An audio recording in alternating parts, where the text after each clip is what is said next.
가지라고 말씀하시는 분들이 많이 있습니다. 애들 밥하는 거죠.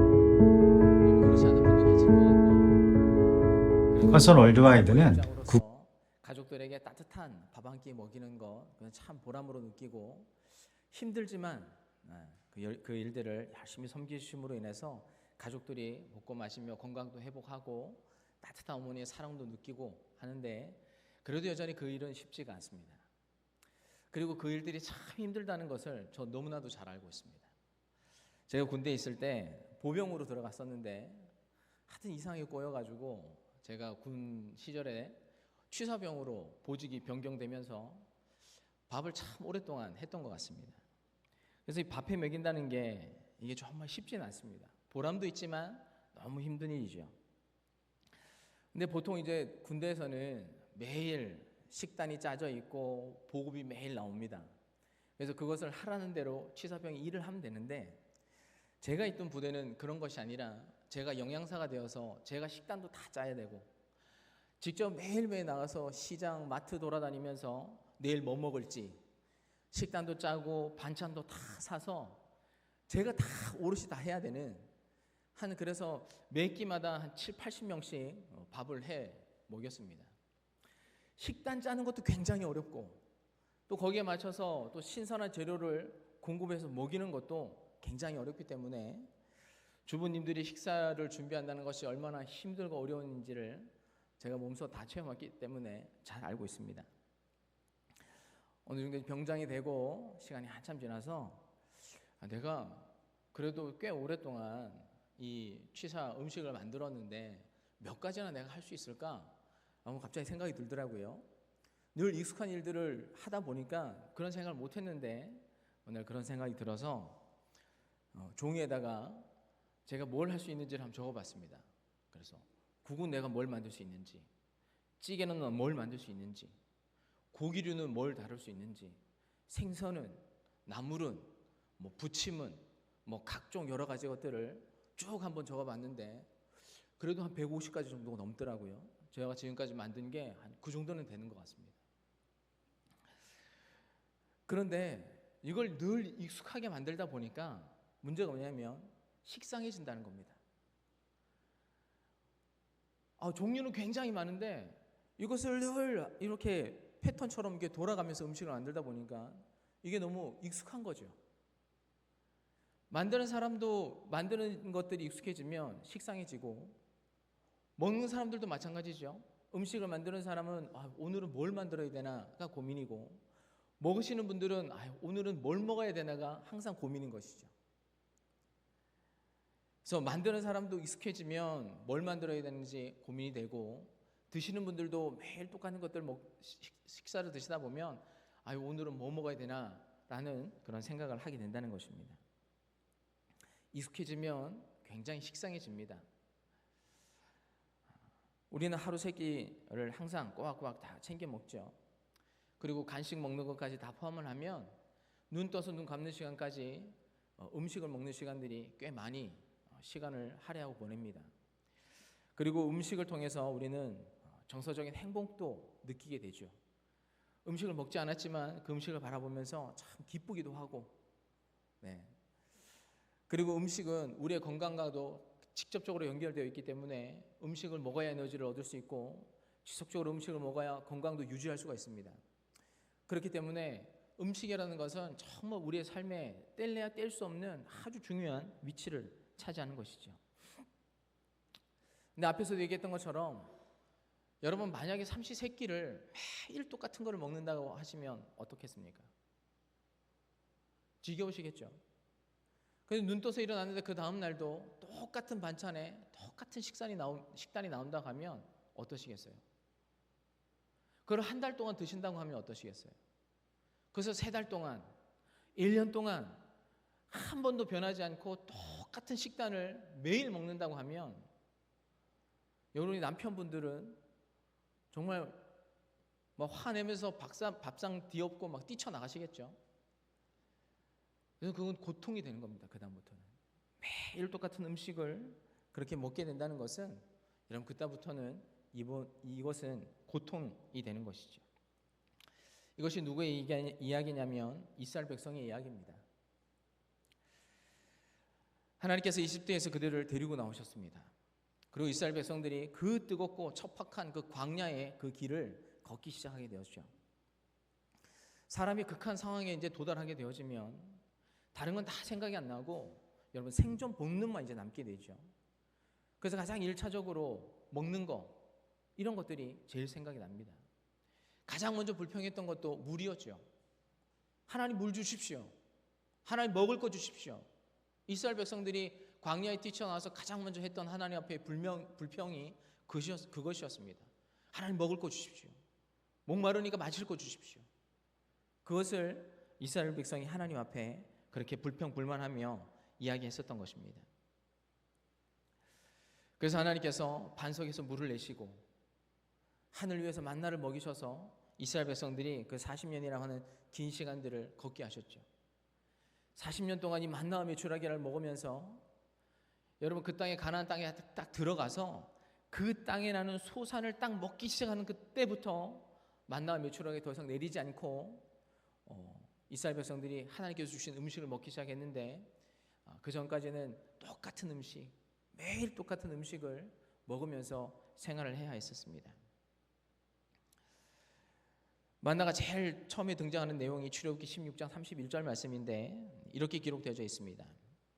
이스라엘 족속이 그 이름을 만나라 하였으며 가시같이 시고 맛은 굴 섞은 과자 같았더라. 이것이 만나를 처음 먹었을 때 맛이었습니다. 달고 맛있다. 모양도 둥글둥글하고 참 맛있다. 근데 우리가 읽었던 이 본문의 시점은 언제냐면 이 만나를 1년 동안 먹은 이후의 시점입니다. 그 맛에 대한 평가가 다르게 나오는데 민수기 11장 8절에 이렇게 기록되어져 있습니다.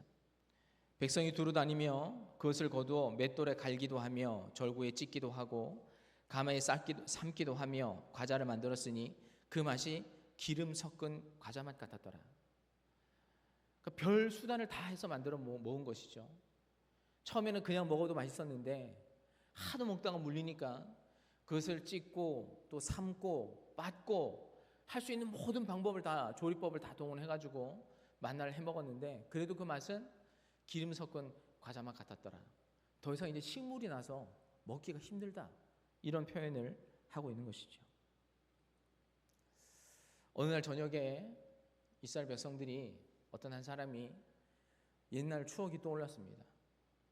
우리가 옛날에 이집트에 있을 때 종로로 달 때 그때는 그래도 고기도 먹고 생선도 먹고 야채도 먹고 먹을 수 있었는데 그 생각이 나면서 도로록 눈물에서 눈물이 떨어지는데 흐느끼 오는 것이죠.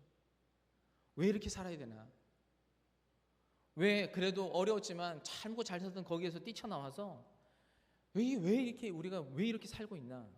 신세한탄하며 한 사람이 울기 시작했습니다. 여러분들 그 눈물이 그 옆 텐트에도 그 옆 텐트에도 그 옆 텐트에도 그 울음소리를 들으면서 한 사람 한 사람 한 텐트 한 텐트 한 가족 울다 보니 여러분 그날 저녁 모든 온 그 텐트에서 울음바다가 된 것이죠. 여러분 200만이라고 하는 사람이 한 날 한시에 그렇게 통곡하고 웃는다고 생각해 보십시오. 여러분 그 분위기가 어떤지. 좋은 눈물이 아니라 한탄의 눈물, 또 고통의 눈물, 그런 눈물들이 온 이스라엘 진영에 울려 퍼져서 울고 있는데 여러분 이 눈물을 소리를 듣는 사람들 중에 누가 가장 고통스러울까요? 모세가 고통스럽죠. 이 모든 국민이 이 전쟁에 대성통곡을 하고 울고 있는데 여러분 마치 그 눈물과 통곡의 소리가 쓰나미와 같이 그 민족의 지도자인 모세의 그 어깨를 짓누르기 시작했습니다.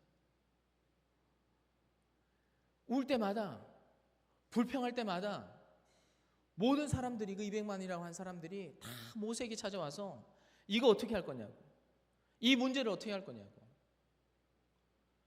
어깨를 짓누르는 이것에 정말 그 감당할 수가 없는 그 스트레스와 그 책임감에 정말 가장 힘들고 고통스러운 시간을 보냈던 사람이 바로 모세이죠. 그래서 모세의 호소가 우리가 읽었던 본문 11절, 15절에 이렇게 기록되어져 있습니다. 제가 한번 읽어보겠습니다. 모세가 여호와께 여짜오되 어찌하여 주께서 종을 괴롭게 하시나이까? 어찌하여 내게 주의 목전에서 은혜를 입게 아니하시고 이 모든 백성을 내게 맡기사 내가 그 짐을 지게 하시나이까? 이 모든 백성을 내가 배웠나이까? 내가 그들을 낳았나이까? 어찌 주께서 내게 양육하는 아버지가 젖 먹는 아이를 품듯 그들을 품에 품고 주께서 그들의 열조에게 맹세하신 땅으로 가라 하시나이까? 이 모든 백성에게 줄 고기를 내가 어디서 얻으리이까? 그들이 나를 향하여 울며 이르되 우리에게 고기를 주어 먹게 하라 하온즉 책임이 심히 중하여 나 혼자는 이 모든 백성을 감당할 수 없나이다. 주께서 내가 이같이 행하실진대 구하옵노니 내게 은혜를 베푸사 즉시 나를 죽여 내가 고난당함을 내가 보지 않게 하옵소서. 여러분, 이 모세의 어떤 고통이 좀 느껴지십니까? 하나님, 제가 데리고 나온 겁니까? 하나님, 이 백성을 제가 원해서 제가 데리고 나온 겁니까? 이 백성이 나의 백성입니까? 제가 낳은 겁니까? 제가 이 사람들을 책임져야 됩니까? 왜 하나님 매일같이 이렇게 저에게 이 수고와 힘든 짐들을 저에게 맡기십니까? 왜 이 백성들을 저더러 책임지게 하게 하시고 왜 이 사람들을 이 이스라엘 땅으로, 하나님께서 약속하신 땅으로 저더러 데려가라 하십니까? 하나님, 그냥 저를 죽여주십시오. 하나님, 저를 죽여주시는 것이 하나님, 그것이 은혜입니다. 이렇게 하나님 앞에 호소하고 고통을 말하는 모세의 고백을 우리는 볼 수가 있습니다. 하나님, 이 많은 사람들을 내가 고기가 어디 있어서 그 고기를 다 잡아다가 이들을 먹일 수 있습니까? 울 때마다, 찾아갈 때, 호소할 때마다 하나님, 저 어깨가 너무 무겁고 제가 이 책임을 하나님 다 감당할 수가 없습니다. 그런 말을 오늘 모세가 하나님 앞에 하고 있습니다. 여러분, 광야에는 항상 문제가 도사리고 있죠. 오늘 말씀의 제목이 문제는 광야에 답은 하늘에 라고 하는 제목을 붙여보았는데, 문제가 있는 이 땅에서 우리가 문제가 없기를 바라는 것은, 여러분, 그것은 문제가 있는 것입니다. 우리가 살아가는 이 땅은 항상 문제가 있습니다. 사라지지도 않고 없어지지도 않죠. 우리는 그것을 인정해야 되고 그렇다라는 것을 우리는 받아들여야 합니다. 절대로 우리가 살아가는 날 동안 이 광야와 같은 인생 속에서 우리에게 던져진 삶의 문제들은 해결되지가 않습니다. 단지 이 문제를 뛰어넘게 하시는 하나님과 우리가 함께 동행할 수 있는 것이고, 또 이 문제를 뛰어넘음으로 인해서 성장할 수 있는 우리가 있는 것이죠. 모세가 기도하는 시점이 바로 이 시점입니다. 모세가 하나님을 향해서 호소하고 간절히 기도하는 시점이 바로 이 시점이죠. 아무것도 할 수 없을 때, 절망감을 느낄 때, 내가 내 능력으로 아무것도 할 수 없다 말하는 그 시점이, 아무것도 할 수 없어서 전능하신 하나님은 하실 수 있을까?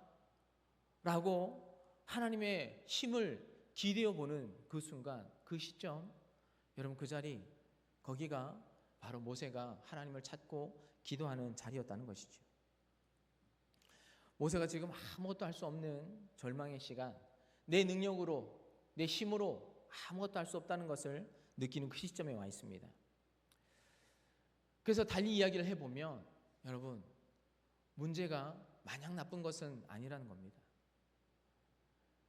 아무것도 할 수 없다라고 생각하는 그 시점이 바로 우리가 하나님을 찾게 되는 시점이니까, 내가 하나님을 찾고 부르짖게 되는 시점이고 하나님을 만나게 되는 시점이니까, 여러분, 문제가 결코 우리 인생에 나쁜 것만은 아니라는 겁니다. 하나님을 만날 수 있게 된다면, 그 전능하신 하나님을 볼 수 있게 된다면, 그 전능하신 하나님을 찾을 수 있게 된다면, 여러분, 때로는 이 문제가 우리에게 꼭 나쁜 것은 아니라는 것입니다. 왜냐하면 그 시점에 우리가 기도할 때에 하나님께서 반드시 응답하는 것을 우리가 보게 됩니다. 그 시점에서 내가 할 수 없는 그 문제에 응답하시는 그 하나님을 만남으로 인해서 우리 안에 신앙이 자라나고 싹트게 되어지는 것이죠. 모세가 부르짖을 때 하나님께서 응답하십니다. 어떻게 응답하셨느냐? 하나님께서 모세에게 동력자를 주셨습니다. 모세가 그렇게 기도했죠. 하나님, 왜 이 짐을 나 혼자 지어야 합니까? 이 많은 백성의 고통을 나 혼자 지어야 됩니까? 그렇게 힘들다고 하나님 호소할 때 하나님께서 모세에게 동력자를 주셨습니다. 16절 17절 말씀에 여호와께서 모세에게 이르시되 이스라엘 노인 중에 내가 알기로 백성의 장로와 지도자가 될 만한 자 70명을 모아 내게로 데리고 와 해마게로로 거기서 너와 함께 서게 하라. 내가 강림하여 거기서 너와 함께 말하고 내게 임한 영을 그들에게도 임하게 하리니 그들이 너와 함께 백성의 짐을 담당하고 너 혼자 담당하지 아니하리라. 아멘. 하나님께서 모세에게 장로가 될 만한 사람, 지도자가 될 만한 사람 70명을 데리고 내 앞으로 나와라. 그리고 내가 너와 함께하고 내가 너에게 주었던 영, 성령이겠죠. 성령을 그들에게도 주어서 이 일을 너 혼자 감당하지 않게 하겠다. 여러분, 이 비슷한 말씀이 신약에도 나와 있습니다. 신약의 말씀을 더 보면 고린도전서 12장 4절에서 11절까지의 말씀인데 제가 말씀을 한번 읽어보도록 하겠습니다. 은사는 여러 가지나 성령은 같고 직분은 여러 가지나 주는 같으며 또 사역은 여러 가지나 모든 것을 모든 사람 가운데서 이루시는 하나님은 같으니 각 사람에게 성령을 나타내심은 유익하게 하려 하심이라. 어떤 사람에게는 성령으로 말미암아 지혜의 말씀을, 어떤 사람에게는 같은 성령을 따라 지식의 말씀을, 다른 사람에게는 같은 성령으로 믿음을, 어떤 사람에게는 한 성령으로 병 고치는 은사를, 어떤 사람에게는 능력 행함을, 어떤 사람에게는 예언함을, 어떤 사람에게는 영들 분별함을, 다른 사람에게는 각종 방언 말함을, 어떤 사람에게는 방언 통역함을 주시나니 이 모든 일은 같은 한 성령이 행하사 그의 뜻대로 각 사람에게 나누어 주는 것이니라. 아멘. 여러분, 구약에도 하나님께서 모세에게 너 혼자 일하지 않게 하겠다. 이 모든 어려움을 혼자 감당하지 않게 하겠다. 여러분, 신약에도 오늘 교회를 통하여서 하시는 말씀이 주가 같고 성령이 같고 하나님도 같다. 그런 모든 은사를 가지고 계시는 하나님께서 우리의 각 사람에 맞게 다양한 은사들을 허락하여서 하나님의 교회를 함께 세워갈 수 있도록 내가 너희에게 각 사람에게 맞는 은사를 주고 하나님의 일을 감당하게 하겠다. 동력자를 주겠다. 교회를 이 사람들과 함께 연합하게 하고 또 든든하게 세워가겠다. 그러나 모든 은사를 주는 주와 같고 또 성령도 같고 하나님도 같은 하나님이다. 이렇게 말씀하시죠. 그럼 여러분, 모세가 이 말을 들었을 때 얼마나 기뻤을까요? 자기 혼자 이 많은 사람들의 목소리를 들어야 하고 이 많은 사람들의 고통을 다 오롯이 감당해야 되는데 하나님께서 70명이나 되는 동력자들을 또 지혜 있는 사람들을 또 성령을 함께 나누셔서 마음도 함께 나누고 사역도 함께 나눌 수 있는 사람들을 허락하셨다는 겁니다. 여러분, 그런데 그게 거기서 끝나지 않고 오늘 이 시대를 살아가는 교회에 우리들에게 많은 지체들을 하나님께서 허락하여 주셔서 너 혼자 일하지 않게 하겠다. 너 혼자가 아니다 라고 하나님께서 말씀하시는 것이죠. 같은 하나님께서 다양한 은사를 우리 모든 사람에게 각자 다르게 하나님께서 허락하여 주셔서 지체와 지체가 서로 연합하여서 하나님께서 각자의 일을 맡게 하고 그 일을 통하여서 하나님의 거룩한 일들을 할 수 있게 하겠다라는 말씀을 주시고 계시다는 것이죠. 여러분이 혼자가 아니라는 것을 꼭 기억하셨으면 좋겠습니다. 여러분 옆에 있는 지체들이 여러분의 동력자들이고 여러분들이 정말 힘들고 어려울 때 기도해 줄 수 있는 유일한 사람이죠. 믿지 않는 사람이 우리 교회에 함께 다니지 않는 다른 교회 사람들이 누가 나를 위해서 기도해 줍니까? 누가 나를 위해서 아파하고 누가 나를 위해서 걱정하고 누가 나의 삶의 어려운 부분들을 위해서 함께 도우려고 하는 사람이 어디 있습니까? 여러분, 우리 교회 안에 있는 이 공동체가 나의 동력자들이고 하나님께서 주신 하나님의 사람이라는 것들을 꼭 기억하셔서 내가 혼자다가 아니다. 나 혼자 일을 하는 것이 아니다. 라는 것을 꼭 기억하셨으면 좋겠습니다. 그리고 하나님도 말씀하시죠. 내가 세상 끝날까지 너희와 항상 함께 하겠다. 보혜사 성령도 우리와 함께 하시고 보혜사 성령을 함께 나누어 받은 모든 지체들이 여러분 나의 동력자들임을 기억하셔서 나 혼자 일하게 하시지 않는다는 것들을 꼭 기억하시며 지체들을 통하여서 위로와 큰 은혜와 격려를 받으실 수 있는 우리 모두가 될 수 있기를 주님의 이름으로 축원합니다. 우리가 하나님의 일을 할 때 우리가 하나님에 대한 기대가 있었으면 좋겠습니다. 하나님께서 무엇을 하실까라고 하는 그런 큰 기대함을 가지고 우리가 믿음 생활을 할 수 있었으면 좋겠습니다. 18절부터 22절 말씀에 하나님께서 모세에게 말씀하시죠. 너희가 거룩하고 정결하게 준비해라. 내가 내일 고기를 주워 먹게 하겠다. 너희가 말하는 그 소리, 우리가 옛날에 애굽에서 고기 먹었었는데, 채소 먹었었는데, 생선 먹었었는데 내가 그 기도를 들었고 내가 반드시 그 고기를 너에게 주겠다라고 하시는 말씀을 하나님께서 말씀하고 있습니다. 하루가 아니라 이틀이 아니라 열흘이 아니라 20일이 아니라 입에서 식물이 날 때까지, 먹기 싫다고 할 때까지 내가 고기를 주어서 30일 동안 고기를 주어 먹게 하겠다. 모세가 의심했습니다. 하나님, 장정만 60명입니다. 지금 고기가 먹고 싶어서 눈이 다 뒤집혀 있는 상황인데 이 장정만 60만 명이고 노인, 여성, 아이, 하나님 이 많은 사람들을 하나님 어떻게 다 먹입니까? 바다에 있는 물고기를 다 잡아도 하나님 모자랄 것입니다. 하나님께서 한마디 하시죠. 여호와의 손이 짧으냐? 내가 말한 그 일이 이루어지는 것을 내가 보게 될 것이다.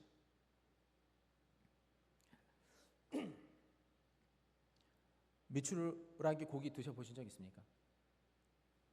잘 파는 데가 없죠. 저도 아주 옛날에 제가 사역하던 그 동네에 딱 한 곳에 메추라기를 파는 데가 있었습니다. 메추라기 고기를 딱 잡으면 제 손바닥 위에 한 마리가 딱 놓이는데 이것저것 다 빼고 보이시죠? 정말 작습니다. 뼈가 또 부들부들 해가지고 어떤 사람들은 그냥 한 입에 다 씹어 먹습니다. 그러니까 저거를 한 입에 먹고 뼈를 뺄 필요도 없이 그냥 다 씹어 먹을 수 있는 정도의 요만한 아주 작은 메추라기인데 저걸 한번 딱 먹으면서 기억했던 것은 이 성경 말씀이 떠올랐습니다. 아니 이것을 얼마나 먹어야 이게 가능할까? 그래서 어제 또 앉아가지고 계산을 한번 해보았습니다. 그냥 200만 명을 기준으로 그냥 남자들은 더 많이 먹겠지만 남녀, 노인 다 있으니까 그냥 평균적으로 한 3마리 정도 먹으면 그래도 고기 한번 먹었다라고 할 정도는 되니까 생각해 보니까 하루 먹을 때 600만 마리가 필요합니다. 30일을 주신다고 하셨으니까 1억 8천만 마리가 필요합니다. 단순 계산으로 했을 때. 여러분 여기가 어디입니까? 광야지요. 어디 양계장이 멀리 있는 것, 가까이 있는 것도 아니고 누가 이 사람들에게 지금 당장 고기를 먹게 하기 위해서 어디서 메추라기를 계속 키우는 것도 아닙니다. 아무것도 없던 그 광야에 메추라기를 어디서 누가 그것을 갖다 주어서 먹게 합니까? 더군다나 5마리, 6마리 먹을 수 있는 상황도 되는데 1억 8천만 마리나 되는 그 많은 메추라기를 누가 어디서 이걸 공급할 수 있습니까? 여러분 모세가 그의 눈이 여러분 땅을 향해서 있기 때문이죠. 이것을 어떻게 공급하는지 우리는 알 수 없습니다. 메추라기에서 어디가 어떻게 해가지고 여기로 날아오는지 여러분 우리는 알 수 없죠. 우리의 계산 밖의 일입니다. 우리의 능력이 밖의 일이죠. 그러나 모세가 하나님 앞에 하나님 어떻게 이것을 먹일 수 있습니까?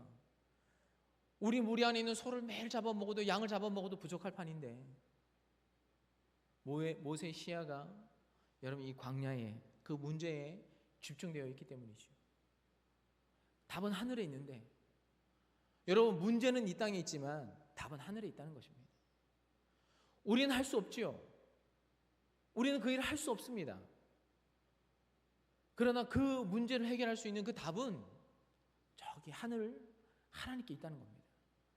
하나님께서 하시는 말씀이 야, 문제가 있는 땅을 바라보지 말고 좀 답이 있는 하나님을 좀 바라봐라. 하나님의 손이 짧아진 게 아니라 너희의 믿음이 짧아진 거 아니냐? 너희가 하나님을 향한 어떤 기대가 없어서 그런 것 아니냐? 하나님께서 이 문제를 해결할 수 있다라고 하는 너희의 믿음이 너희 속 안에 없기 때문 아니냐? 하나님의 손은 여전히 그대로 계신데 문제만 바라보고 있는 우리의 믿음이 너무 짧다라는 것입니다. 사랑하는 성도님들, 하나님께서 일을 하실 수 있을까? 라고 말하기보다 하나님께서 이 일을 어떻게 이루어 나가실까? 라고 하는 그 믿음의 고백을 우리가 할 수 있었으면 좋겠습니다. 하나님을 기대하고 하나님께서 이번에는 어떻게 일들을 해결해 가실까? 어떻게 이 문제를 해결해 가실까? 나는 그 일들을 통해서도 어떻게 하나님을 배울 수 있을까? 내가 만나는 하나님, 나와 함께 하시는 그 전능한 하나님, 그 하나님이 내 삶 가운데 어떤 기적을 베푸실까? 라고 하는 그 기대감을 가지고 오늘 우리가 하늘에서 떨어지는 그 만나, 그 메추라기를 여러분 어떤 의심도 없이 그냥 기대하며 주시는 대로 은혜로 받아서 먹고 마시고 누리며 하나님 앞에 감사를 올려드리고 또 그 하나님을 찬양할 수 있는 그 믿음의 여정을 계속적으로 걸어갈 수 있는 저와 여러분 될 수 있기를 주님의 이름으로 축원합니다. 함께 기도하겠습니다. 하나님, 우리는 무엇을 먹을까, 무엇을 마실까 염려합니다. 우리 눈앞에 있는 이 땅에서 사라지지 않는 그 문제들만 바라보며 염려하고 걱정합니다. 하나님, 그러나 우리가 눈을 들어 하나님을 바라볼 때 우리를 향하여서 크고 넓으신 그 품으로 우리를 덮으시고 안으시고 인도하시는 하나님을 볼 수가 있습니다. 하나님, 우리가 눈을 들어 하늘을 바라보게 하여 주시고 하나님을 바라볼 수 있게 하여 주시고 하나님을 기대하는 믿음으로 하나님을 신뢰하는 마음으로 주님을 따라가는 저희들 되게 하여 주옵소서. 감사와 찬양을 드리며 예수 그리스도의 이름으로 기도하였습니다. 아멘.